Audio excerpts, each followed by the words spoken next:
Tavlanti e përmendi që janë 7.1 milion euro cilat janë humbur si pasojë e kalimit të afateve. Megjithatë, unë para 2 ditësh e kam bërë edhe një shkrim i cili do të publikohet së shpejti dhe dëmi ekonomik e financiar që është shkaktuar Kosovës në këto 2 vite e gjysmë nga bllokimi i fondeve të Bashkimit Evropian është shumë më i madh, është rreth 630 milion euro. Prandaj nuk janë vetëm 7.1 milion euro cilat janë humbur si pasojë e tejkalimit të afateve. Do të thonë, dëmi ekonomik është shumë më i madh se sa kaq. Kosova nuk e ka luksin që të humbas kaq shumë para. Në anën tjetër janë edhe investimet strategjike cilat janë humbur, për shkak se Kosova në vazhdimsi është parë si një vend i cili nuk është stabil. Nuk ka... Pra ju keni përllogaritur edhe këtë, po e fusni në atë kostën e dëmit ekonomik që përmendet, edhe humbja e mundësive për investitorët strategjik. Për çka ka patur edhe janë humbjet si pasojë e inflacionit, si pasojë e ngritjes çmimeve etj. Gjitha të kalkuluara dalin rreth 630 milion euro cilat janë humbur nga Kosova për këto 2 vite gjysmë sa ne jemi në masa. Për më tepër, nuk janë vetëm 181 milion euro nga plani i rritjes cilat diskutohen shpesh. Janë të miratuara 2.1 miliard euro investime në Ballkanin Perëndimor, në cilat Kosova është përjashtuar tërësisht nga ato. Do të thotë janë gjitha këto të marra së bashku që e bëjnë shumë problematike sankcionet cilat janë vënë Kosovës. Ju besonin atë që pyeta Abrashin që do lejohi Kurti të vepronte siç ka vepruar? Qartësi, unë fola për në kuptimin e programimit të IPA-s prej 2020 deri në vitin 2025. Përveç IPA 2020, ku Kosova ka humbur 7.1 milion euro, të gjitha fondet e tjera, pjesa e mbetur 22, se pjesa IPA 23 ka shumë ndihmë direkte buxhetore, pjesa tjetër, një pjesë u nda tash, 34 milion euro, që ka pas bëj për nxemjen qendrore të Prishtinës, trajtimin e ujrave të zeza dhe deponia e mbeturinave, Young Cell Scheme bursa, dhe pjesa tjetër për 150 milion euro ndahet në kuadër të IPA 26 dhe 27. Këto janë shifra zyrtare. E dyta, pse përmenda unë mënyrën se si Kurti ka zhvilluar procesin e dialogut. Pa diskutim që kjo ka pas disa, nuk po them që është mirë që humb edhe këto para, por duhet me pa cili është realiteti jonë në pjesën veriore, është jashtëzakonisht e rëndësishëm për shtetin tonë, për funksionalizimin e shtetit, për rujtjen e sovranitetit dhe integritetit territorial.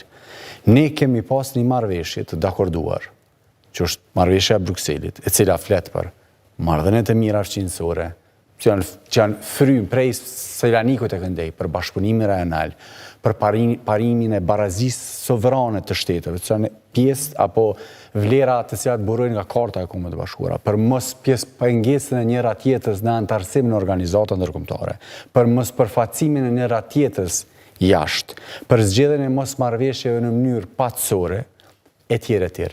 Dhe çka ka pasur?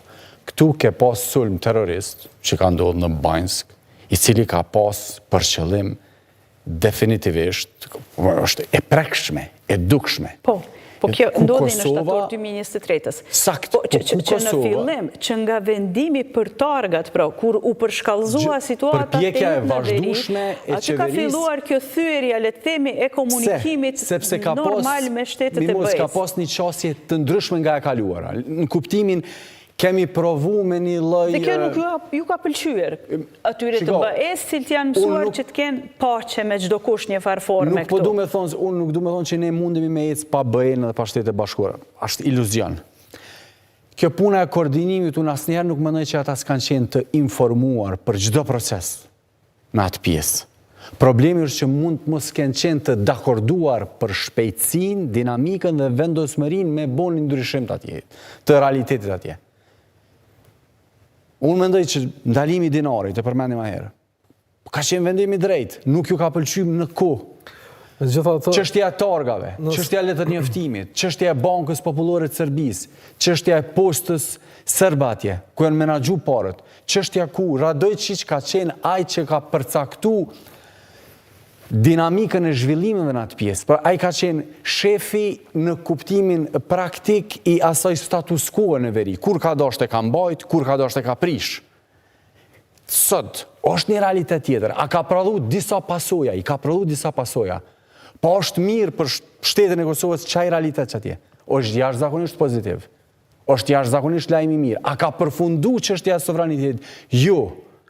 Po t'i kthemi marrëveshjes, nuk mundet Serbia gjithmonë me qenë shkaktari i problemit dhe pastaj mu shpërbly për problemin që ka shkaktu vetë. Po tani duhet më nuk trajtu një lloj mundet e barazie vërtet e por ta palëve në shohësh se çet si proces. është sjell BE-ja në raport me Serbinë, edhe po del që Serbia po mbetet e pandëshkueshme tash, qoftë Kjo për është shkak problemi.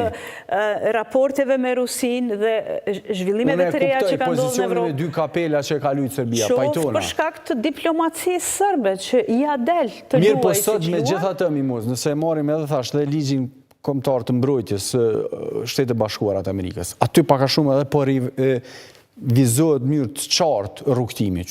Marrëveshja Ohrit, aneksi, marrëveshja Brukselit, aneksi Ohrit. Nuk janë, duhet me kuptu, problemi ku qëndron. Është tema më shqetësuese, është çështja e asociacionit.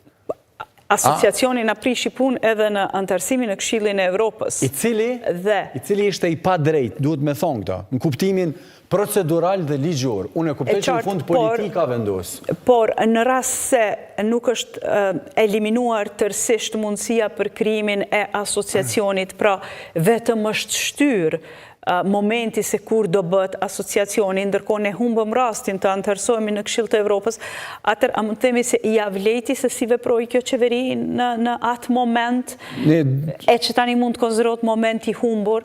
U mendoj që këtu nuk duhemi me gjithë, nuk po thëmë për ne këtu në studio, po duhemi me pa në terma praktike dhe ligjor që është situata. Pa bo populizëm dhe pa tentu mi alon njoni detyrimi ndërkombëtar për asociacion, është marrë në vitin 2013 si detyrim, është i shtetit sot, i cili do qeverie. Nuk ka të bëjdo në detyrime ndërkombëtare që thojmë prej Kelzenit, është e njërë që nuk mund është marrëveshjeve të ratifikume mi u bo kontrol represiv. Ajo është detyrim ndërkombëtar. Nëse nuk mund të ashmangim dot dhe do e kemi obligim. Aty po du me dalë. Në vitin 2015 është arrit një marrëveshje tjetër për parimet, me cilën gjykata kushtetuese ka gjetë se nuk është tërësisht në përputhje me frymën kushtetuese në 3 pika që ka pas bëj me nenin 3 barazia para ligjit, kapitullin 2 për drejtat e njeriu dhe kapitullin 3 për drejtat e komunitetet dhe pjesëtarëve të tjerë. Nuk ka thënë që si detyrimi per se nuk duhet, po ai statuti asociacionit duhet me ujetësu brenda shtratit frymës kushtetuese duke ruajtur karakterin unitar të Republikës Kosovës dhe mos i ndru forma e shtetit. Çka ka ndodhur me Këshillin e Evropës? Ka pas një raport juristëve eminent, me cilin është kërku adresimi i Manastirit Deçanit, që ka qenë zbatim i vendimeve gjyqësore, që nuk ke pas çka të bëj. Zbatim i vendimit gjyqësor.